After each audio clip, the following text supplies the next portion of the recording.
अस्सलाम वालेकुम स्टूडेंट्स, मैं हूं एहसन हबीब आबिद। आज का हमारा टॉपिक है final account. Already 2 lectures final account पर हो चुके हैं जिसमें बेसिक्स को डिस्कस किया और उसके बाद हमने ट्रेडिंग अकाउंट और प्रॉफिट एंड लॉस अकाउंट बनाना सीखा है। तो स्टूडेंट्स, आज के इस लेक्चर में हम तीसरी चीज़ को डिस्कस करने वाले हैं जो फाइनल अकाउंट में बनती है, वो है बैलेंस शीट।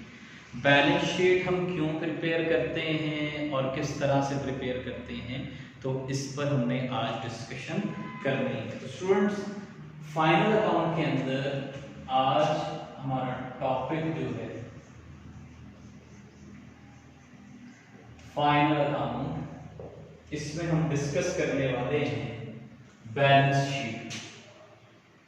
तो बैलेंस शीट जी, बैलेंस शीट में ऑलरेडी आपको बता चुका हूं कि जब आपने अपने बिजनेस की पोजीशन को देखना होता है, एक है परफॉर्मेंस जिसमें trading and profit and loss account बनता है, और एक है पोजीशन। बिजनेस की पोजीशन देखने के लिए आपको अपने बिजनेस की बैलेंस शीट प्रिपेयर करना पड़ती है। तो बैलेंस शीट बेसिकली हम अगर देखें तो बैलेंस शीट बनती है, एक इक्वेशन हमने डिस्कस की थी, अकाउंटिंग इक्वेशन। ये चीज हमने डिस्कस की थी पहले लेक्चर में, जिसमें हमने कहा था कि एसेट्स जो होते हैं किसी भी बिजनेस के, वो always equal to liabilities plus owners equity. ये इक्वेशन हमने डिस्कस की थी कि किसी भी बिजनेस के एसेट्स जो हैं वो हमेशा उस बिजनेस की लायबिलिटीज और प्लस ऑनर इक्विटी के बराबर होते हैं। तो इसी चीज को हम एक बैलेंस शीट की फॉर्म के अंदर डिस्कस करते हैं। तो बैलेंस शीट का फॉर्मेट क्या होगा? सबसे पहले आप उसी तरह से नेम लिखेंगे मिस्टर डैश, फिर आप लिखेंगे बैलेंस शीट इस तरीके से, फिर आप लिखेंगे एज ऑन, जो भी डेट होगी वो डेट आप यहां पर मेंशन कर देंगे। उसके बाद आपका फॉर्मेट इस तरह से होगा, ये लाइन ड्रॉ की, इस तरफ भी आपने एक अमाउंट का कॉलम बना लेना है और इस तरफ भी एक अमाउंट का कॉलम आपने ड्रॉ कर लेना है। तो इस तरीके से आप बैलेंस शीट का फॉर्मेट बना देंगे। अब आपकी चॉइस है स्टूडेंट्स के, चाहे तो आप एसेट्स को इस तरफ लिख दें, लायबिलिटीज और ऑनर इक्विटीज इस तरफ लिख दें। चाहे तो आप लायबिलिटीज को प्लस ऑनर इक्विटी को आप इस तरफ और एसेट्स को आपने इस तरफ लिख देना है। अकाउंटिंग के बेसिक्स लेक्चर के अंदर हमने एसेट्स को डिस्कस किया था। एसेट्स वो तमाम चीजें होती हैं जो ओन्ड बाय अ बिजनेस, जो कोई बिजनेस ऑन करता है, यानी वो उसके राइट्स में होती हैं वो चीजें। बिजनेस उन चीजों को ऑन करता है।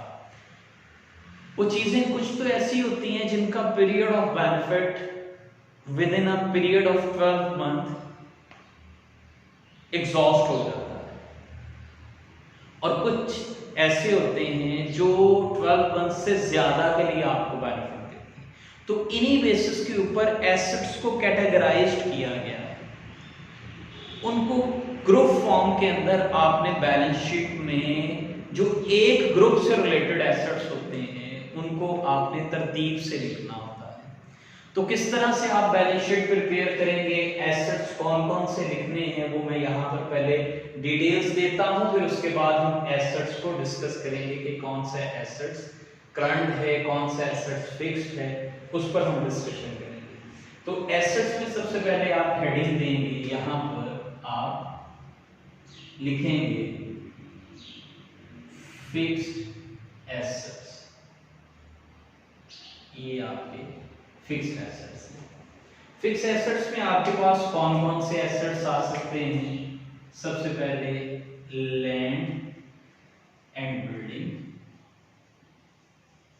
ये आपका फिक्स एसेट होगा। फिर है प्लांट एंड मशीनरी, ये भी आपका फिक्स्ड एसेट है। इसी तरीके से फर्नीचर एंड फिक्सचर, ये भी आपका फिक्स एसेट है।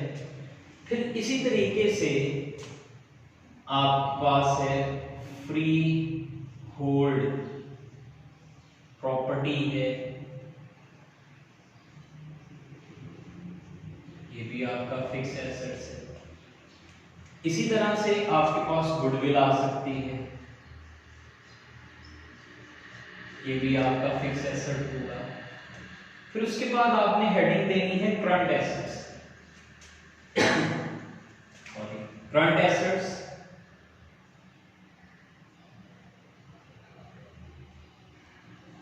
करंट एसेट्स में आपके पास कौन कौन से एसेट्स आएंगे? कैश इन हैंड, आपका कैश एट बैंक,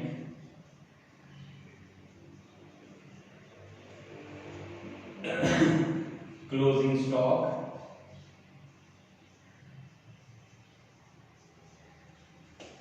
इसके बाद है आपके पास बिल्स रिसीवेबल,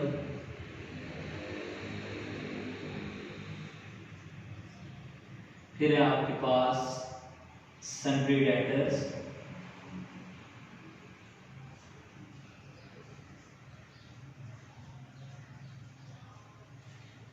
फिर इसी तरीके से आपके पास आ जाते हैं प्रीपेड एक्सपेंसेस,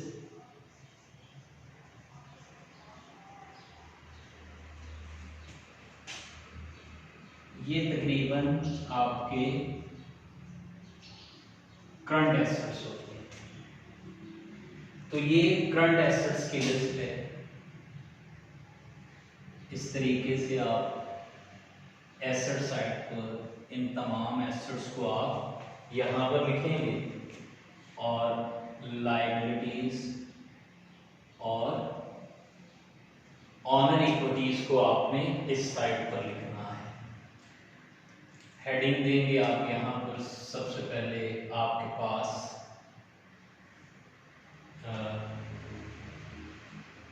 इक्विटी की हेडिंग दे दें,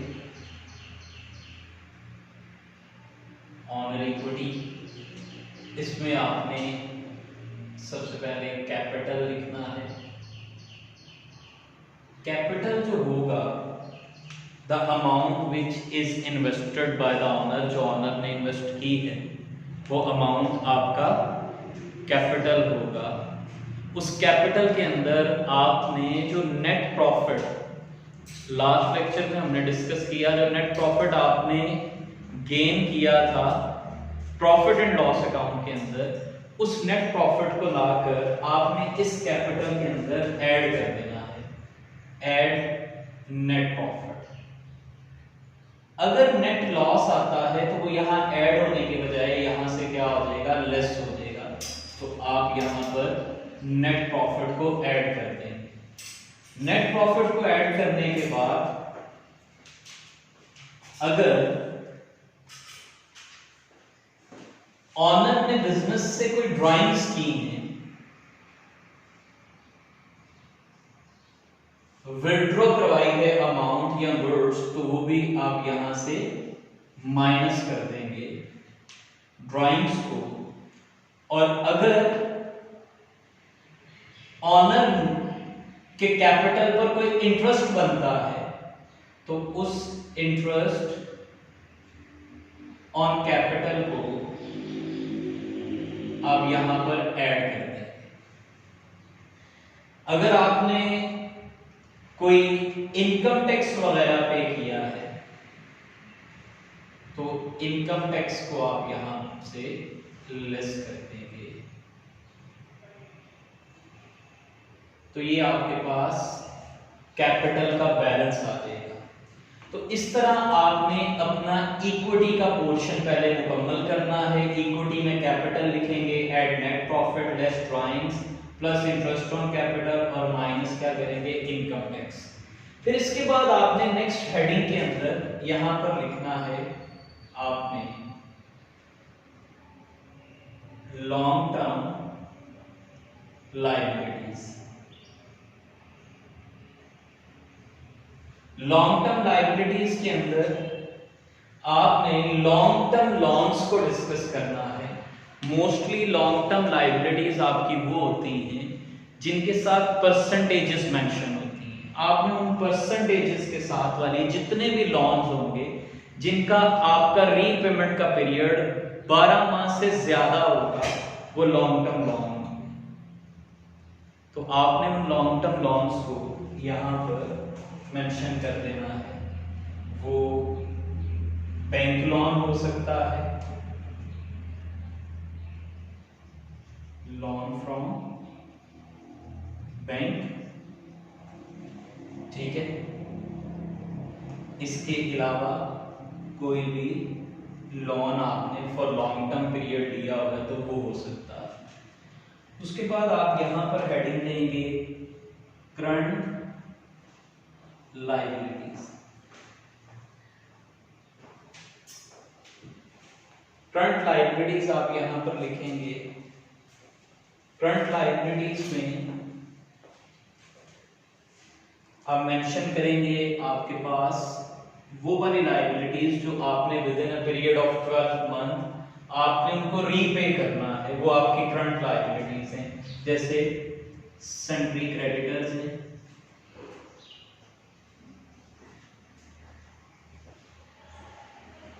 जैसे बिल्स पेएबल है,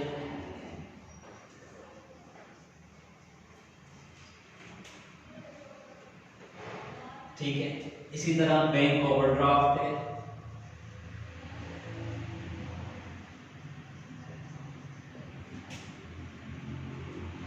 आउटस्टैंडिंग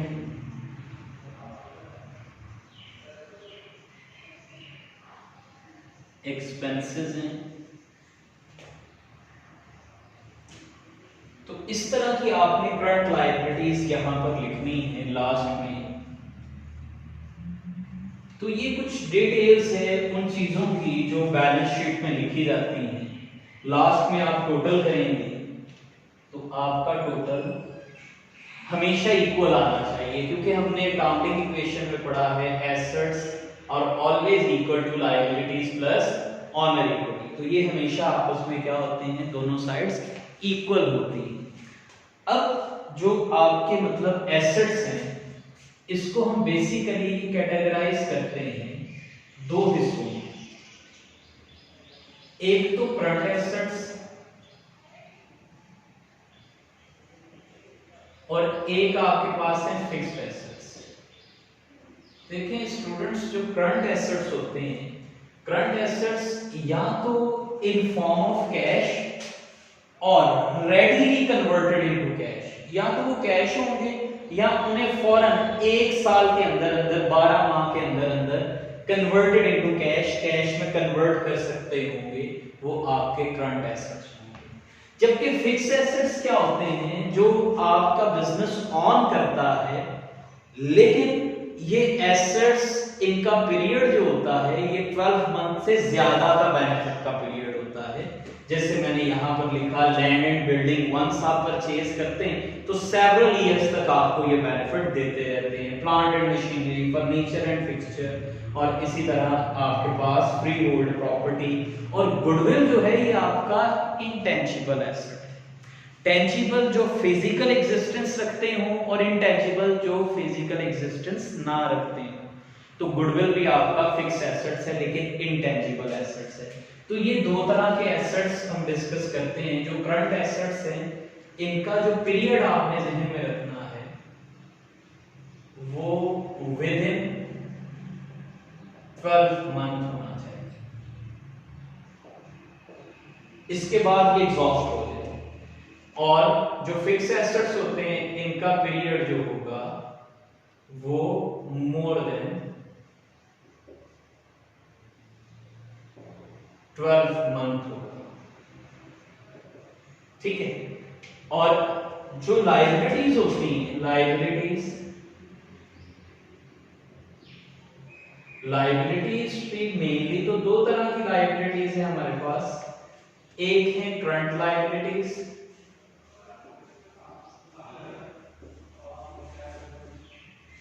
और दूसरा है लॉन्ग टर्म लाइबिलिटीज। तो इस तरीके से आप जो है वो इसको कैटेगराइज करेंगे एसेट्स और लाइबिलिटीज को।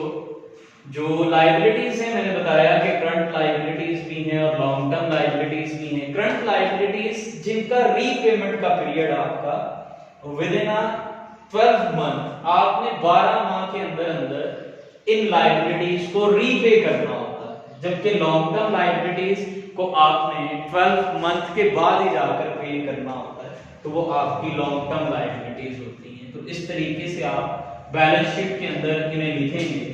जो करंट लाइबिलिटीज हैं इनका आपने पीरियड उसी तरह से एसेट्स की तरह डिटरमिन करना है, ये पीरियड विद इन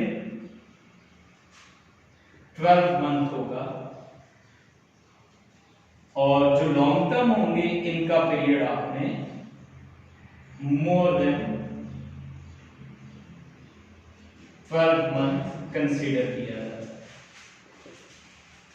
अब लास्ट में अगर हम देखें तो हमारे पास आ जाती है इक्विटी। इक्विटी किस चीज को हम कहते हैं? इक्विटी बेसिकली वो अमाउंट है which is invested by the owner in the business। जो पैसा ऑनर बिजनेस में इन्वेस्ट करता है, इन्वेस्टेड बाय ऑनर। इस इक्विटी को हम कैपिटल का भी नाम देते हैं, ये कैपिटल ही है हमारा। ये चीज हमारे बिजनेस की इक्विटी कहलाती है, ऑनर इक्विटी। जो पैसा ऑनर ने बिजनेस के अंदर क्या किया है, इन्वेस्ट किया है। तो इन तीन चीजों को हमने बैलेंस शीट के अंदर इस तरीके से प्लॉट करना होता है। तो ये है फॉर्मेट बैलेंस शीट का। स्टूडेंट्स, उम्मीद है कि आपने यकीनन इसको अच्छे तरीके से अंडरस्टैंड किया होगा। फर्दर आप मतलब इसको एक दो दफा रिवाइज करेंगे तो चीजें आपको फर्दर क्लियर होती जाएंगी। नेक्स्ट लेक्चर के अंदर हम डिस्कस करने वाले हैं फाइनल अकाउंट का मुकम्मल एक कॉम्प्रिहेंसिव क्वेश्चन कि किस तरह से ट्रायल बैलेंस आएगा और ट्रायल बैलेंस से किस तरह से आपने पिक एंड चूज करने के बाद ट्रेडिंग अकाउंट में कौन सी चीजें लिखनी है, प्रॉफिट एंड लॉस अकाउंट में कौन सी चीजें लिखनी है और फिर बैलेंस शीट में किस तरह से हमने चीजों को लिखना है। तो आप इंस्पायर कॉलेज के YouTube चैनल को सब्सक्राइब लाजमी कर लीजिएगा और इसके बेल आइकन को भी प्रेस कर लें ताकि अगली वीडियो जो फाइनल अकाउंट का लेक्चर है उसका नोटिफिकेशन आपको मिलता रहे। Thank you very much. अल्लाह हाफिज़।